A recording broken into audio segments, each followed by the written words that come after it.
Hello, everyone, and welcome to episode 10 of the For Sake Tea Break, censored for LinkedIn reasons. We might have a couple of new joiners this week who haven't joined us before, so I'll do a little bit of an intro to the point of it. It is 15 minutes at the start of your week to just have a bit of a reset and listen to either me or Paula chatting to one of our marvellous guests about those moments that make you go, and then the things that we have done to overcome them, in the hopes that some of the things that we talk about and say, those of you listening along might find useful, or there might be a little gem in there that you can look to use or utilise in what you're doing. So today I am so delighted to be joined by Ceri. Ceri, there's so many ways that I could introduce you, but I'm going to stick to what you say of like a coach, a trainee neuroscientist, a chaos tamer. Make behavioural science make sense for STEM leaders. You work in people-centred transformation. Does that do you justice? Does that cover everything? That's much more impressive than I would. Chaos tamer. Oof. I think I swirl in the middle of it. That's as much as I. Don't we all at times? Well, thank you so much for joining me today, especially now knowing what I know now, that you are fresh out of uni exams. I hope everything went all right this morning. Yeah, all done, all good. Now we just wait and see. The best part. I did everything I could. That's all I can do. That's all. I'm all right. Okay, so hopefully a much more relaxed format for you for the next 15 minutes. Yeah. I mean, it's basically it's me and my mate, right? So. Having a chat. It's no matter. So, tell me, what is your FFS moment? All right. So, I mean, I suppose there's some irony in me bringing it to this, but it's the misunderstanding of what we're talking about when we're talking about psychological safety. Nice. And my particular favourite moment in this is the one where you go into a meeting or usually there's some well-meaning facilitator, and they begin by saying, "Just want to let you all know, this is a safe space. You can say what you need to with me. You are psychologically safe." Oh, if only it were that simple, right? Yeah. Oh, okay, let me bite my lip. Yes, yeah.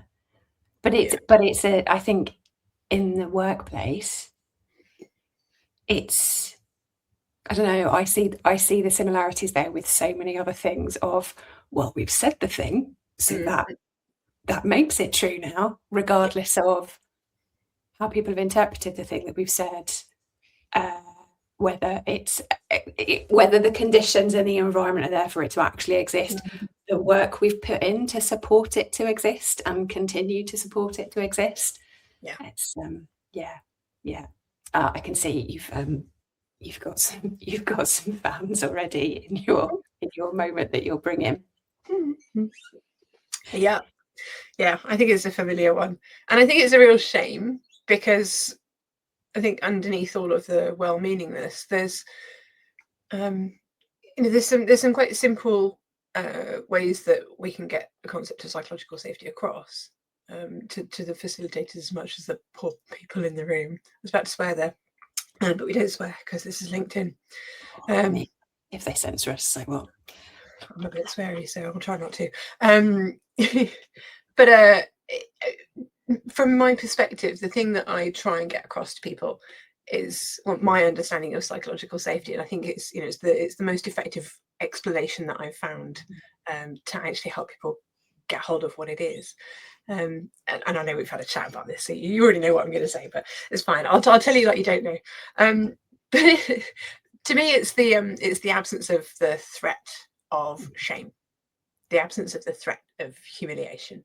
Yeah. And if there is genuinely no threat of shame or humiliation, and that is both from the person saying this is a psychologically safe space, and from the people sat in that apparently psychologically safe space, because every person in that room has to feel enough of that for them actually to be that. And it has to come from the other people in the room as well. And if there is any threat of shame and humiliation, then you can't have a psychologically safe space. And it's it's the threat of, I suppose, social harm rather than the threat of physical harm. Yeah, which is such an unhelpfully powerful threat to be looming over the space. And I think it's obviously going to change in different environments, isn't it? Because, you know, that example that you used early on with, you know, in a room where you have a facilitator, that can take so many different shapes. That can be something that's being facilitated at an organizational level. It can be something that's being facilitated where you have different people from different backgrounds and different organizations, and that brings its own challenges in terms of looking to kind of create that safe space. But for me, I think there's an underpinning here as well, isn't there, around how learning and failure are met in those spaces, because for me the two go so firmly hand in hand. If something not working is seen as failure and is badged as failure, and that's seen as a bad thing, you're inherently going to have those undertones of shame there, aren't you? Yeah, absolutely. And it's and seeing it badged as a bad thing, because we can, we can have failure and we can go, oh great, what can we learn from that? What can we do with that? Like, what do we know now? Like, okay, so it went wrong, so it goes. It is what it is. We can't change what has happened. All we can change is what we do next. But it's that moment of, okay, so what are we going to do? Or are we going to, throw our hands in the air and swear a bit? And, how could you? What were you thinking? That sort of, Yeah. Classic unhelpful finger pointing, and which is indicative of wider systemic things going on behind the scenes, really, isn't it? Yeah. Well, it's usually, the person shouting is their fear, not, it's whatever's going to come down on them as a result, not even the person that's made the thing go wrong. And then there's the fear response there. So it's almost like a little domino effect. That response is coming from the threat of someone else now judging me or attacking me or calling me an idiot or casting me as useless, or whatever it is. The fear is that person has in their head. That's the thing that's affecting them in the moment. That's the thing that's making them react, and that's the thing that's then they're projecting that onto the poor soul in the room in the moment that made whatever presumably catastrophic mistake that's going to sink everything. That one thing that will sink the entire business, obviously. This all goes down to you. Not like it was a building catalogue of issues or anything like that. No, it's the one decision that was taken in one workshop. One cold morning in 2025. That's it. It's all on you. You didn't realise, but actually you hold the responsibility for everything on your shoulders. But we catastrophize these things, right? And then we have these huge reactions against them, and then we turn them into something much bigger. And I think a large part of that comes from the whatever it is that the person catastrophizing, whatever they're worried about in the background, anyway. But so for doing the thing that I said we weren't going to do, just pretending it's two mates having a chat, but acknowledging that there might be a few people watching there, or I can see them commenting. If anyone's watching this going, so what can I myself on my own start to do if I'm in a space, if I have a responsibility for a team, if I'm facilitating something, like what's 2 or 3 steps that you can take to start create, not just saying, but creating, role modeling, acting, shaping a space that does start to feel safe for people? So I'm going to begin with stating the bleeding obvious. You can't make other people act in a way that makes the other people in the room feel like they're psychologically safe. You can't control them. You can't change them. You've got no hold over the responses of the other people in the room. So that means that the only thing that you can do is begin with yourself. And the most effective way really is to be transparent, to be vulnerable. And when we're talking about vulnerability, we're not talking about oversharing. We're not bearing our deepest, darkest, dirtiest secrets. Right? That's not what vulnerability is. But vulnerability is, standing in the front of the room. And if you're going to ask people to share something that maybe could be a bit uncomfortable in that space, going first is a really good way to set the tone, showing that there is actually no shame, no fear associated with saying whatever it is that you're asking everybody else to say. And that's even more powerful if you are someone who has a leadership role. If you're a leader in charge of a room, asking people to, say what they really think. You have to show them that it's all right to do that. And the only way that you can do that is by being really open to the fact that, if you're asking them to give you feedback, for example, and you want to make it safe for them to give you feedback, you have to show that you're already in some way self-aware, that you already have some idea of the ways that you're messing up. And so, sharing something that you already know that you need to do better or differently can be, and something that you personally can do better or differently, not that you think, right, we as a team, that's not vulnerability, that's sort of sharing the blame and the workload, but actually taking personal responsibility, personal accountability. There's a huge part in there, isn't there, of breaking that barrier of the need for perfection, or the belief that there is a need for perfection. And I think that's particularly, from my experience, I think that's something that you certainly see quite a lot in those that are holding a position in the leadership space. I'm a leader now, so I have to do everything perfectly. Yeah, I have to project in a certain way, be a certain way, say a certain thing. There's things I absolutely cannot say. Yeah, absolutely.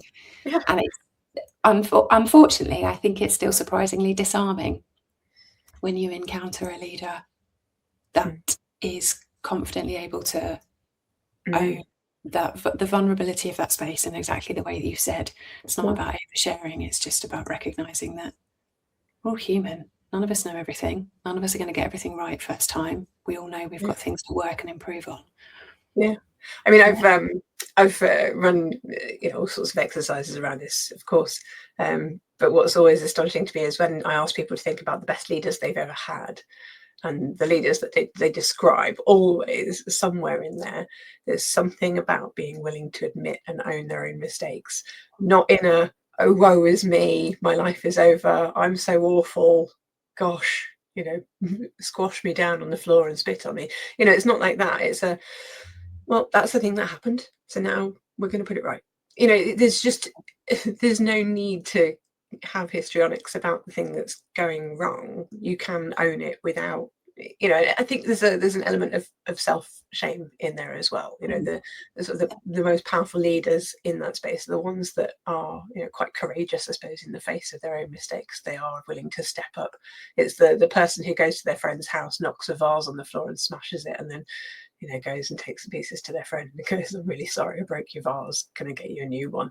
Rather than tries to sweep it under the carpet or put the pieces in the bin and pretend it never happened, like they're not going to notice the vase has now gone. So it's that person. Every time that I run this exercise, and then trying to get people to recognize, or trying to help them see that's what they're calling out, essentially. It's surprisingly hard to see, though. Yes. Yeah. And you there's a couple of questions that someone has shared in the chat of kind of suggesting alternatives to asking feedback. Say, what am I missing, or how do you see it? And I think that's a huge part of it, isn't it? It's the framing piece. It's how it's framed and how it's positioned and how it's shaped. That's perhaps how you.